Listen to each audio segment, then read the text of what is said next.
Recording. Awesome. Go ahead.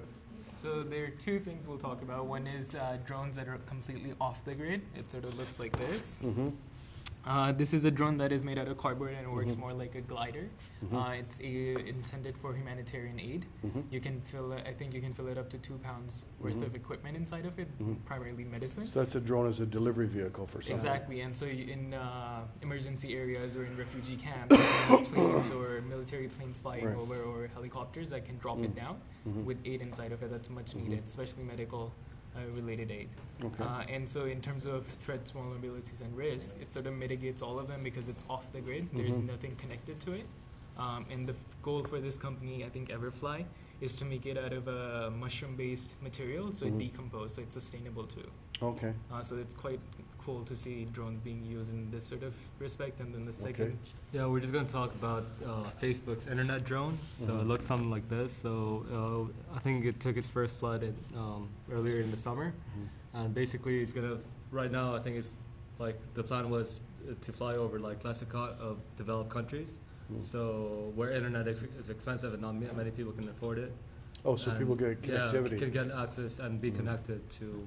Now they talked about that years ago with big helium balloons and other things like that. that's Google's idea of helium balloons. Yeah. Facebook is doing it with solar-powered drones, which I think can fly over for, what? 30 days. Yeah. Yeah. As long as the geographic environment cooperates, right? Yeah. Anything you want to add? Okay. What do you guys have to say about drones? Okay, I'm gonna do the talking. So we're thinking, so close. We're thinking about like there are some threats and opportunities with drones, especially for. So the threats there could be privacy, as already discussed. There can also be a threat regarding the reliability of drones. So basically, like the drones, like it's in the air, it's not attached to any power outlets. So let's say people are using drones for like a lot more important tasks. Right. If it runs out of battery, it might have the potential to fall on people, objects, stuff like that. So the reliability is an issue as well. And also the opportunity includes we can use it for like identification, like especially for governments.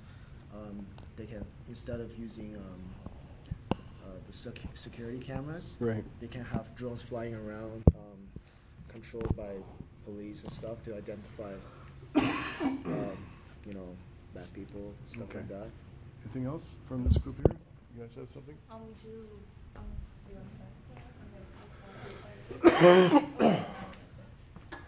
Okay, go So ahead. just to add on to Shafi's point about using drones to deliver aid to people, in the case that there's a natural disaster, maybe drones will be used to actually locate people buried under rubble. So that's a possible use for drones in the future.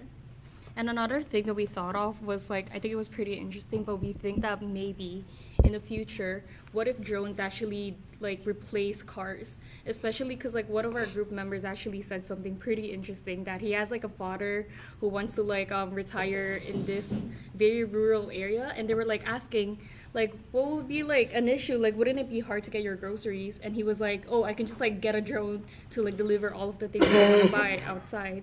And another thing that we thought of is, like, I think politically, like, the government will probably use a lot of, like, drone technology, and that could also, like, displace a lot of, like, police workers for working, and that means there would be, like, higher surveillance, and that might impact businesses to have, like, stricter practices, because, like, there's going to be, like, it's going to become more transparent, because governments may actually use it in a way like how they track you on the internet, but it will be more physically. And I think also drones can help out with the supply chain system. Like, it's gonna make it much more easier, I guess, to, like, transport items or, like, different kinds of, like, raw materials. And another way is, like, with market research. I think there's going to be a new way of surveying different kinds of, like, regions in the world geographically. And I think another one, actually, that we thought of is, like, cinematography. It's going to be much more easier to make, like, nicer looking ads, especially in, like, an informal way, because, like, you know how, like, YouTube celebrities, they're, like, the new people who endorse stuff, because, like, it makes it much more natural when they're, like, promoting an item. So that would be an easier way to, like, increase the quality of advertisements. Okay, thank you very much. And we just had the Oscars last night. We saw quite an example of a number of movies that use drones. and then photography. Okay, what do you guys have to say about drones?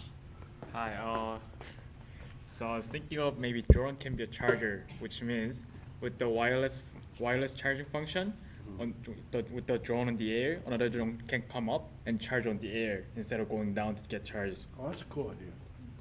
I hadn't thought about that, yeah. Anybody else? Do you want to add something? Sure. So currently there's experiment about drone taxi in Dubai.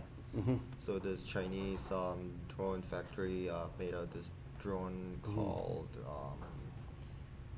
Ang 184 AAV to Right. try it out like a drone taxi. Right. So I see like drone as like a future of like transportation, aerial transportation method. Yeah, cool. Thanks. Yeah, come on over here. So adding on to Andrew's Sure. point, so I was thinking about how drones can be used to transport those who need to be transported right into the hospital right away. So instead of helicopter, which requires enough space for them to land, drones can easily go and get those people who need emergency needs to the hospital. And another one is for production use. So instead of the film producers being on stage to record things using the big heavy cameras blocking the audience's view, they can just simply use a drone and just try to record things and let the audience view it. Cool. Drones can help farmers do aerial survey of crops, which means using infrared technology, they can understand which crops are actually doing good and which are unhealthy. Good to increase production. Yes. Yeah. Anybody else? Oh, sorry. Yeah. So when we were talking about TRV, we mentioned Amazon Prime program. So they have a new program called Amazon Prime Air, which is using drones to deliver packages, and that's only approved in the States because they haven't got, they haven't approved by the Canadian government yet. They're doing testing site in Canada since 2015, but I think because of the licensing and a lot of privacy surveillance issues, they still need to approve it. But basically, Amazon has the Prime program. They also have one-day delivery. So what it claims on their website is that you can get your package delivered under 30 minutes, and through their trailer videos, that you can see a package delivered within 13 minutes, and there was no human pilot. It was just the drone by itself. Cool. Yeah. Thanks. Okay. But I did, wait, I mentioned that anybody who stayed late to do this, everybody, the whole class gets a bonus mark. Okay, what do you have to say? Similarly, in terms of production, we can use it for just-in-time production. That means you have your goods delivered just as you need it. That way, it eliminates all form of transportation and issues that you might slow down. Having big inventory on site and other things like that. That's a good point. Anton? Okay. I'm going to warn you, I'm going to take a little bit of your time. Sure. So instead of focusing on individual applications, I thought of patterns that we could see with drones, because there's an infinite amount of applications. You can use it to mow your lawn, you can use it to deliver food, anything you could think of. We talked about this before, you and I.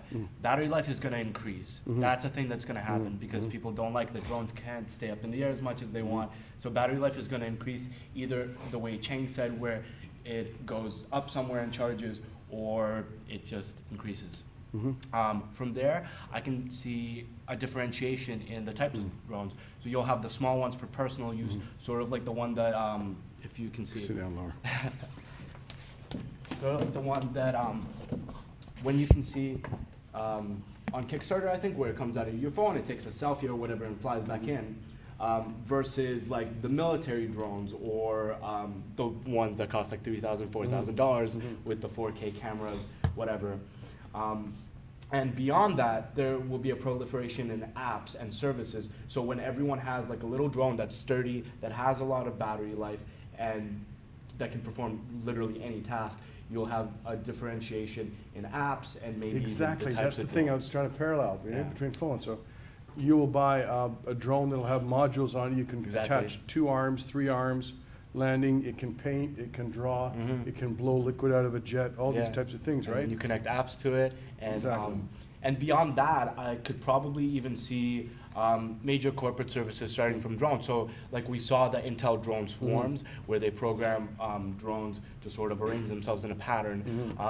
But it can even go beyond that. So you have like a warehouse that contains a lot of drones. You see Amazon doing this with Mercedes-Benz, where they have a van containing a bunch of drones, and they fly around, deliver stuff, come back in. Yeah. So it'd be the same concept, except with a warehouse, and you could even rent one out remotely, comes to you, does its job, leaves. Sounds good. Yeah. Yeah, so that's what we kept talking about. Even like with the storm idea, we talked about maybe issues like noise pollution coming up, because like these drones aren't that quiet, they're very loud. So there's that. And what else have we talked about? Anton covered most of it, Do actually. you want to add something? Yeah, we also talked about data collection with drones. So we know like military drones and things like that already collect data, but now marketing and advertising companies are starting to use drones that can get information from open Wi-Fi, like not password protected Wi-Fi, and they've tested this in big cities like Los Angeles and throughout Singapore, and so now advertisers can get specific information on users in certain areas and target their advertisements. Cool. Now, I'm using a little GoPro camera here to do in class a sequence of going around all the students and recording it. Wouldn't it be cool if I had a little drone that I could have hover by each person, and in front of that person they would speak their name, they'd make their contribution. At the end of the class I would have a video of everybody's contributions, which then could go into a file and everybody else could see and share. This would facilitate and increase peer-to-peer learning by having that technological thing instead of me walking around the class. Wouldn't that be pretty cool? Okay.